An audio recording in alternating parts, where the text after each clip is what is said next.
Cruising Alaska is unlike any other trip that you will take. And after sailing Alaska, there are definitely things that I wish I knew before I went on my trip. So to help you prepare, I've rounded up the biggest things that you'll be happy you know before you sail to one of the most remote and scenic places on the planet. If you've sailed the Caribbean on a major cruise line, then you know that the vibe is pretty festive. There are the big sail away parties, there's drinks and cocktails everywhere. The music, it's pumping poolside, and generally it's just like a big party.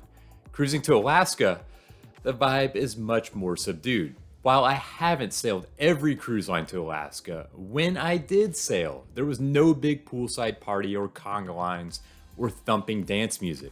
Instead, people just lined the rail to watch the view of Seattle as the ship began the journey. It's more of the same during the cruise. As an example, along with a towel station poolside, they also check out blankets for you to use on the deck. Sure, there are still events like the dance parties and the sexiest man competitions, but in general, the atmosphere is less party and more reserved. Head to the Caribbean on a cruise, and what really seems to matter is that you have plenty of space around the pool. On cruises to Alaska, however, the design of the cruise ship is much more important to your enjoyment. I lucked out with my ship, but it's something that I think everyone should know. Weather, it is a major player when sailing to Alaska. The days, they can be gray, cold, and rainy, or bright, sunny, and warm. Even on the warm days, however, if the ship is sailing or the wind is blowing, then it can get cold quickly. That means having a ship with indoor areas is ideal. This includes things like indoor pools and activities. For example, Royal Caribbean's Quantum of the Seas, which I sailed, it has an indoor pool, the indoor solarium, and the Seaplex that is essentially an enclosed sports arena with lots of things to do. Having these options meant that no matter the weather, there were places where I could go and enjoy during the cruise while still being comfortable. Part of the big appeal of sailing Alaska is seeing scenery and nature that you just don't get to see back home. It's popular to book an excursion that will also allow you to do things that are impossible anywhere else. Talking things like kayaking near a glacier or going whale watching. Now, I do recommend that people do some of these excursions, but you should know that they will likely be more expensive than you are used to seeing if you've sailed other places. It's not unusual for these day trips to run into the hundreds of dollars. There are a few less expensive options here and there. They're usually something simple like a bus or a walking tour. However, in general, excursions seem to start at around $150 per person and go up from there. That's considerably more than the lower prices you usually see in the Caribbean, and it is definitely something that caught me by surprise. The longest that I've ever waited to board a cruise ship, it was the more than an hour when I sailed from Seattle. And that was after waiting until late in the boarding window to even get to the pier. Typically, if you sail from a place like Miami or Fort Lauderdale, the boarding process is so well oiled that it seems like you barely have to stop between the time that you walk into the terminal until you walk onto the ship.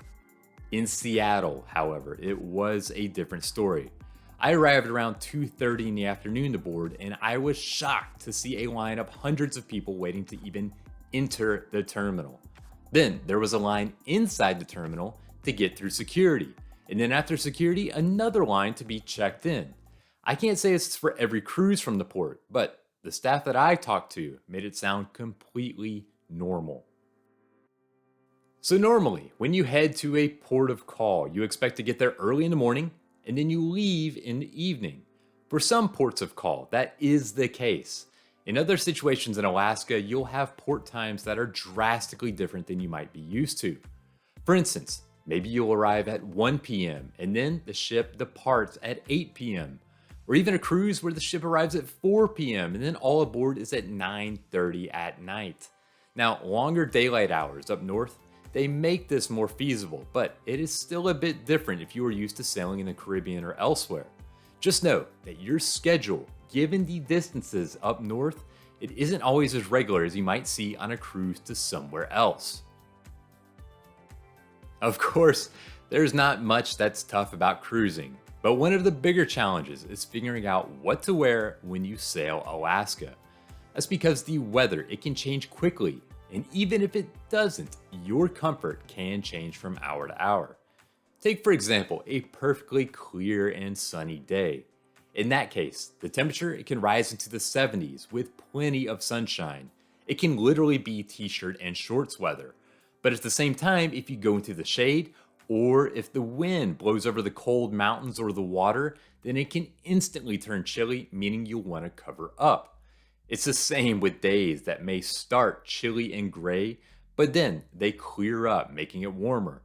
My advice is, even if it looks clear when you leave the ship, always be sure to bring a light jacket or a hoodie, and always bring something to cover your head to make sure that you'll be comfortable. One drawback of having weather that is not the best for lounging poolside outside, it means that traffic patterns around the ship are different. Normally, people, they'd be out in the sun on the pool deck on a nice afternoon. In Alaska, those people are looking indoors for things to do. That means there are definitely more people in the interior spaces of the ship than you might be used to seeing. Of course, if you are used to taking a Caribbean cruise, say, times like the evening will see people move from outdoors to the indoor areas on the ship.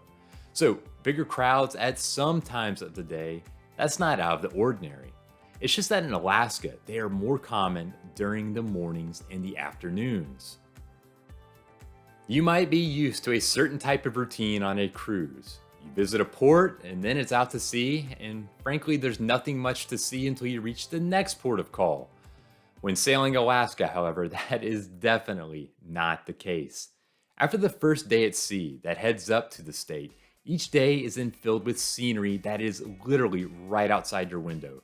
Cruising around from port to port in Alaska, you are almost always within a short distance from land. So from the time that you open those curtains from your cabin in the morning until you go to bed at night, there's always something to see. Maybe it's mountains passing by your window or spotting whales or other wildlife. Just don't think that you're just killing time until you reach the next port. Now, one thing that I was completely not expecting is the impact that being so far north can have on your internal clock. In fact, you might not even notice it for a few days. Being so far north, the days are longer. The sun, it can start to shine before 5 a.m. and it doesn't set until 10 p.m. or later. Without the rhythm of a normal day, you might find yourself waking up earlier in the morning and going to bed later at night than you're used to back home. And on top of that, do not forget about any time difference between Alaska and where you live. The state is 4 hours behind the time on the East Coast. Now, in my experience, these longer days and the time change, they seem to catch up with you after about 3 or 4 days on the ship. By that time, you might find yourself suddenly crashing in the evening much earlier than you were anticipating. The main reason to go to Alaska is to see the scenery and the landscape that this part of the world offers. But I can tell you personally that no matter how many photos or YouTube videos that you see, it does not do Alaska justice. When you sail into a port in the Caribbean, the ship, it's usually the biggest thing and the highest point for miles and miles. In Alaska, you are always dwarfed by mountains that aren't just here and there, they literally surround the places that you'll visit. It all adds up to a landscape that you just cannot experience through pictures or video. You have to be there to get the full experience, as it's even more amazing than you might think. I wish I knew that earlier and I wouldn't have waited so long to finally take that cruise to Alaska. Thank you for watching, and I hope that you're able to learn from my experience. If you have any questions about sailing Alaska, be sure to leave them in the comments below. After all, it's very different from a trip to the Caribbean, so being prepared definitely helps. As always, be sure to like and subscribe, and you can always find more videos on our YouTube channel. And until next time, happy cruising.